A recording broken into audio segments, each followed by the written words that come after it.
Hi penguins, I hope you've all had a good weekend. Now it's time for chapter 5, Running Free. It was the best year of Bertie's young life, but when it ended more painfully than he could ever have imagined. He had always known that one day when he was older he would have to go away to school, but he had thought and hoped it would not be for a long time yet. He simply put it out of his mind. His father had just returned home from Johannesburg after his yearly business trip. He broke the news at supper that first evening. Bertie knew there was something in the wind. His mother had been sad again in recent days. Not sick, just strangely sad. She wouldn't look at him in the eye and she winced whenever she tried to smile at him. The lion had just lain down beside him, his head warm on Bertie's feet, when his father cleared his throat and began. It was going to be a lecture. Bertie had them before often enough, about manners, about being truthful, about the dangers of leaving the compound. "You'll soon be 8, Bertie," he said, "and your mother and I have been doing some thinking. A boy needs a proper education, a good school.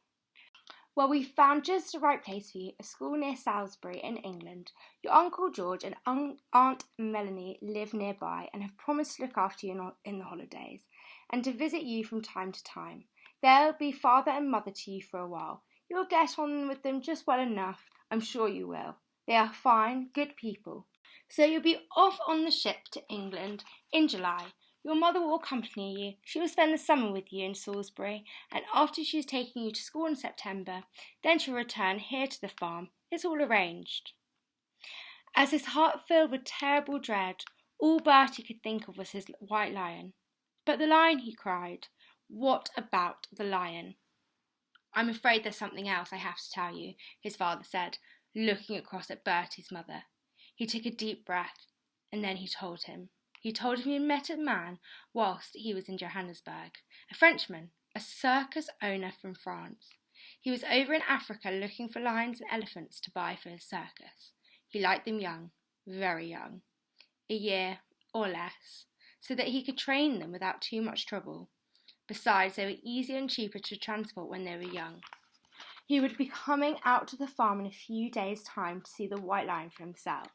If he liked what he saw, he would pay good money to take him away.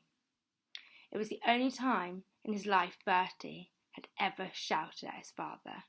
"No, no, you can't!" It was rage that wrung the hot tears from him, but they soon gave way to silent tears of sadness and loss.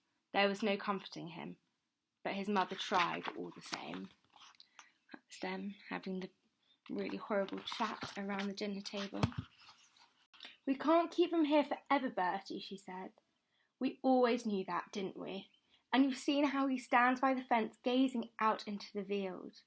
You've seen him pacing up and down. But we can't just let him out. He'd be all on his own. No mother to protect him. He couldn't cope. He'd be dead in weeks. You know he would."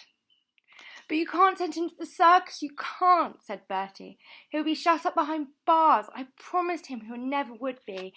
And they'll point to him, they'll laugh at him. He'd rather die. Any animal would." But he knew as he looked across the table at them that it was hopeless, that their minds were quite made up. For Bertie the betrayal was total. That night he made up his mind what had to be done. He waited until he heard his father's deep breathing next door. Then, with his white lion at his heels, he crept downstairs in his pyjamas, took down his father's rifle from the rack, and stepped out into the night. The compound gate yawned open noisily when he pushed it.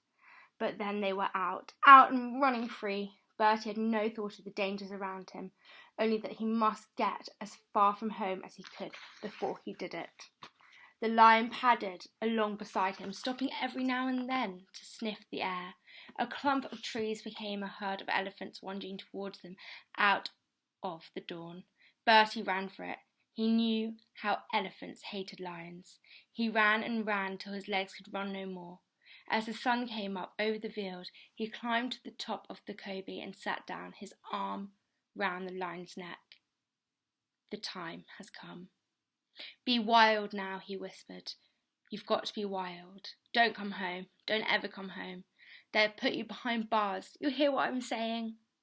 All my life I'll think of you. I promise you I will. I won't ever forget you. And he buried his head in the lion's neck and heard the greeting groan from deep inside him. He stood up. I'm going now, he said. Don't follow me. Please don't follow me. And Bertie clambered down off the cobie and walked away. When he looked back, the lion was still sitting there watching him. But then he stood up, yawned, stretched, licked his lips, and sprang down after him. Bertie shouted at him, but he kept coming. He threw sticks, he threw stones. Nothing worked. The lion would stop, but then as soon as Bertie walked on, he simply followed at a safe distance. There's the lion. There's a butterfly lion. Go back, Bertie yelled. You stupid, stupid lion. I hate you. I hate you. Go back. But the lion kept leaping after him. Whatever he did, whatever he said, there was only one thing for it. He didn't want to do it, but he had to do it. With tears filling his eyes and his mouth, he lifted the rifle to his shoulder and fired over the lion's head. At once, the lion turned tail and scampered away through the field. Bertie fired again. He watched till he could see him no more, and then turned for home.